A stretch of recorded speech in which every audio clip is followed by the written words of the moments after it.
నాగూర్ కర్నూలు జిల్లా ఆమ్రాబాద్ మండలం దోమలపెంట గ్రామంలో గత కొన్ని ఏళ్లుగా గ్రామ పంచాయతీ అనుమతితో వ్యాపార సముదాయాలను నిర్మించుకొని జీవనం సాగిస్తున్న మాపై ఎమ్మెల్యే వంశకృష్ణ రాజకీయ కక్షతోటే మా దుకాణాలను తొలగించి మా బతుకులను బజారుకు ఈడ్చారని బాధితులు ఆవేదన వ్యక్తం చేశారు.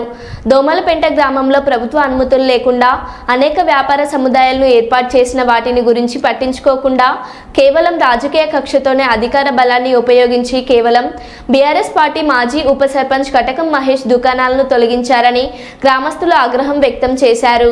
గ్రామ పంచాయతీ అనుమతులు లేకుండా రోడ్డుకు ఇరువైపున అనేక వ్యాపార సముదాయాలు ఉన్నా వాటి గురించి పట్టించుకోకపోవడం ఏంటని వారు ప్రశ్నిస్తున్నారు. ఎమ్మెల్యే రాజకీయ కక్షలు మాని ఓట్లేసి గెలిపించిన ప్రజలందరికీ న్యాయం జరిగే విధంగా చూడాలని ఎమ్మెల్యేను వేడుకుంటున్నారు. నియోజకవర్గ పరిధిలోని అందరినీ సమానంగా చూడాల్సిన బాధ్యత ఎమ్మెల్యేపై ఉందని, ఇలాంటి కక్ష సాధింపులకు పాల్పడడం సరికాదని నియోజకవర్గ ప్రజలు గుసగుసలాడుతున్నారు. కూలగొట్టించుండ్రు వచ్చి ఎప్పుడు 4 గంటల రాత్రికి వచ్చి కూలగొట్టిర్రు.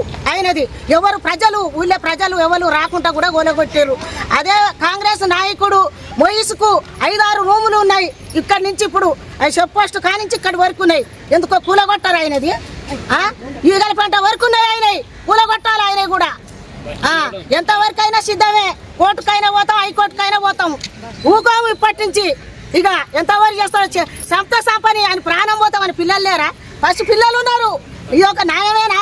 దోమలపెంట ప్రజలకు న్యాయమేనా? చెప్పురి మీరు.